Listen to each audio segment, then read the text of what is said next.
On parle des hommes les plus riches du monde. Jeff Bezos, Elon Musk, Bill Gates, Mukesh Ambani, des milliards, des projets dans l'espace, des entreprises géantes. Mais laisse-moi te poser une seule question.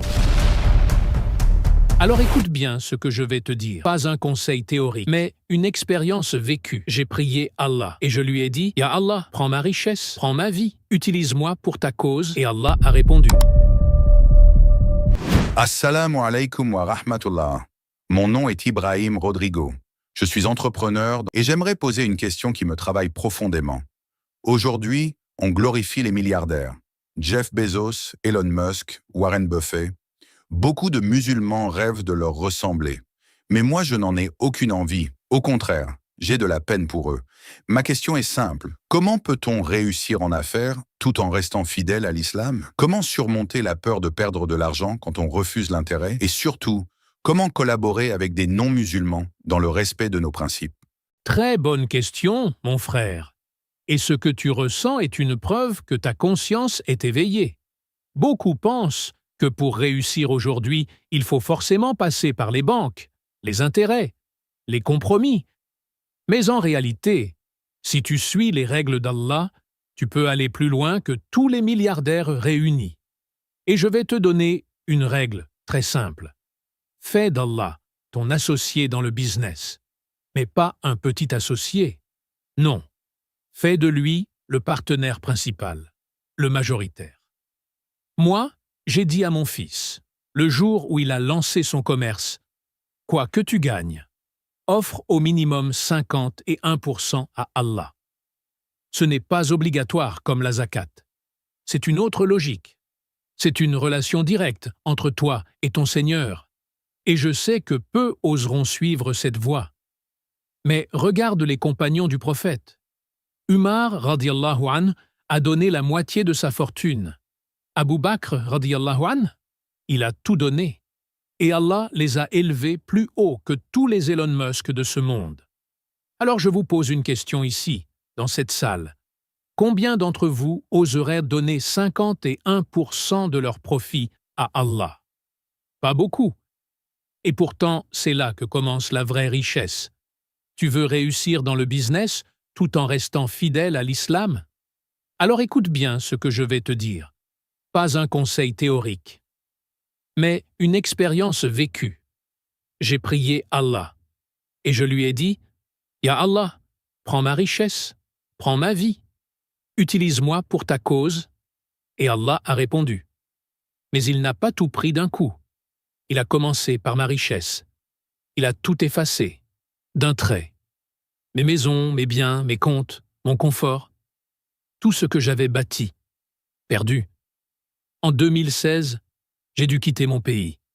Je n'ai rien vendu. Je n'ai rien transféré. J'ai tout laissé. Et je ne me suis jamais plaint. Jamais. Pourquoi? Parce que je savais que c'était Allah qui avait écrit ce scénario. Et quand c'est Allah qui prend, c'est jamais une perte. C'est un investissement éternel. Je n'ai jamais prié pour le récupérer. Depuis ce jour, pas une seule fois je n'ai levé les mains pour demander « Ya Allah, rends-moi mon argent ». Tu sais pourquoi?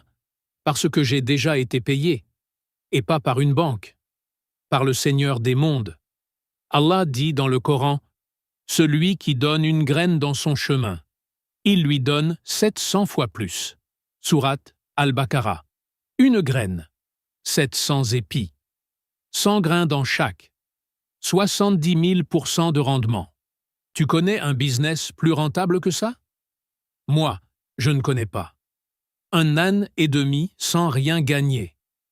Après mon départ, j'ai recommencé à zéro. Pendant 1 an et demi, 0 revenu. Pas un centime. Mais jamais je n'ai douté. Jamais je n'ai dit « Pourquoi moi ?» Parce que je savais que le propriétaire de la richesse, c'est celui qui m'a enlevé. Et c'est lui aussi qui me rendra, au bon moment. Des gens bien intentionnés sont venus. « Docteur Zakir, on peut vous donner 10 000 $ par mois. On peut aller jusqu'à 100 000 si vous avez besoin. » Et je les remercie. Mais j'ai répondu « Non, montrez-moi le marché. » Comme l'a dit Abdurrahman ibn Auf, radiyallahu anhu à Médine. Il est arrivé pauvre, et il est reparti parmi les plus riches. Mais sans mendier, sans dépendre, juste avec l'honneur du commerce et la foi en Allah. Ce que j'ai perdu, je l'ai multiplié. Les gens me demandent encore aujourd'hui « Pourquoi vous ne réclamez pas vos biens, vos propriétés, vos comptes bloqués ?» Et moi, je réponds « Pourquoi je les réclamerais alors que j'ai 700 fois plus dans l'au-delà?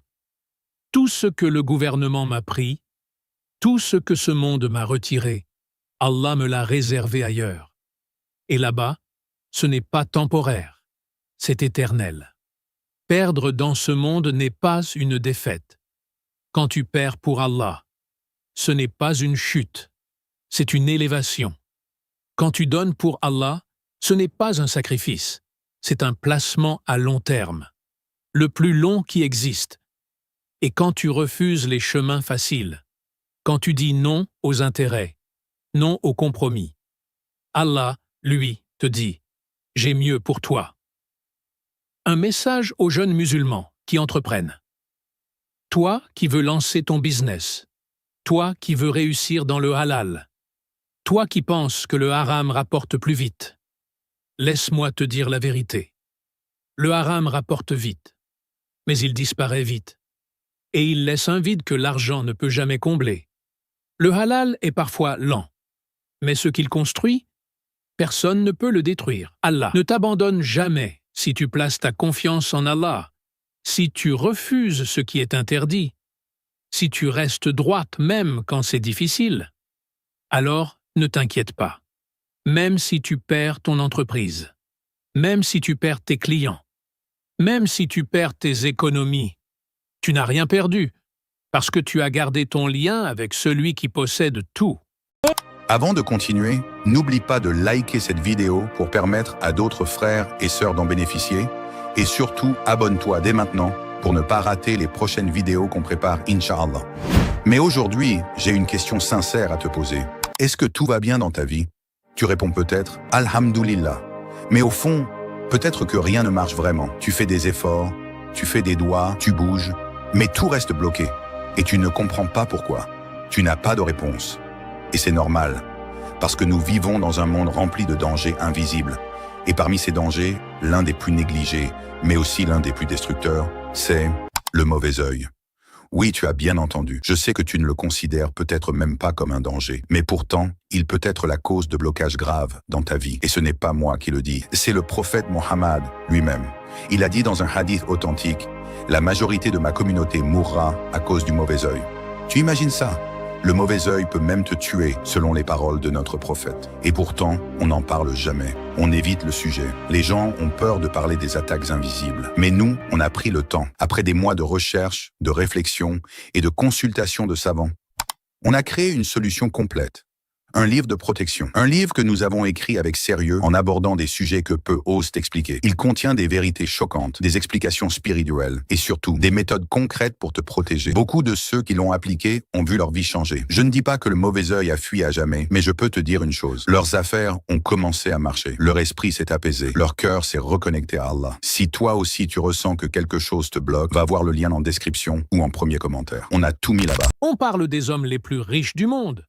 Jeff Bezos, Elon Musk, Bill Gates, Mukesh Ambani, des milliards, des projets dans l'espace, des entreprises géantes.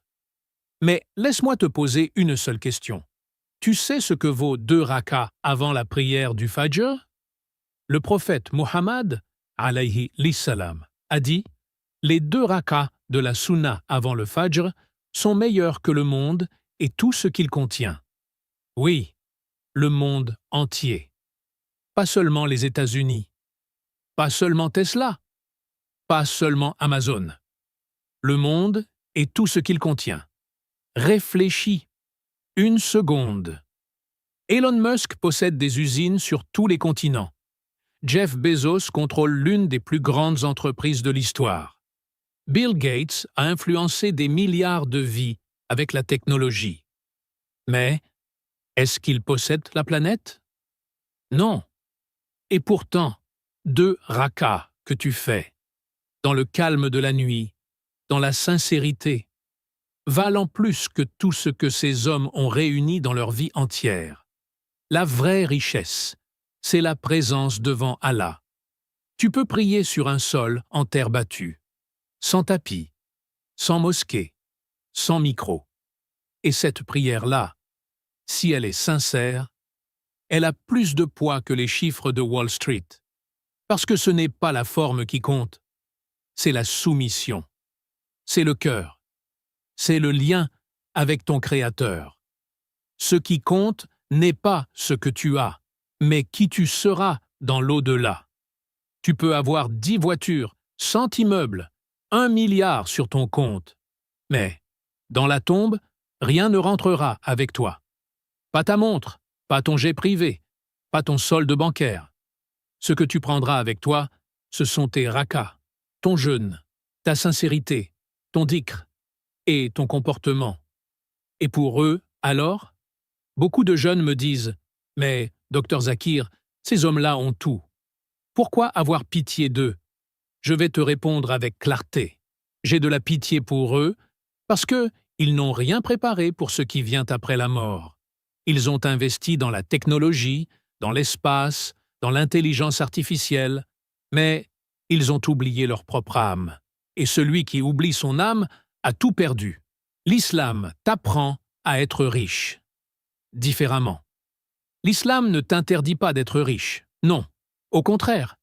Il t'encourage à travailler, à posséder, à construire, mais à une seule condition, que tu restes humble.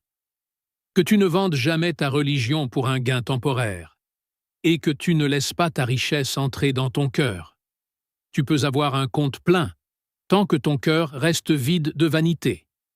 Si aujourd'hui tu mets 100 € dans une action Amazon, tu espères peut-être un petit 5% par an. Mais si tu mets le même montant dans une sadaqa, dans une mosquée, dans une œuvre utile, Allah te promet 700 fois plus. Et au-delà. Et ce n'est pas un chiffre inventé, c'est une parole de ton Seigneur, dans son livre éternel. Qui est le plus grand entrepreneur de l'histoire? Est-ce Elon Musk, ou Bezos, ou Jobs? Non. Le plus grand entrepreneur de l'histoire, c'est Muhammad. Il n'avait pas de start-up, il n'avait pas de siège social, il n'avait pas de satellite, mais il a construit une Ummah, une nation, qui traverse les siècles. Il a transformé des idolâtres en croyants, des marchands en justes, des esclaves en rois devant Allah, et tout cela sans jamais trahir un seul principe du Coran. Tu veux être riche? Très bien. Mais pose-toi cette question chaque matin. Est-ce que je veux une richesse qui me quitte à ma mort? Ou une richesse qui commence le jour où tout s'arrête ici? Si tu veux la deuxième, alors prie. Donne. Sois sincère. Cherche la bénédiction, pas l'illusion.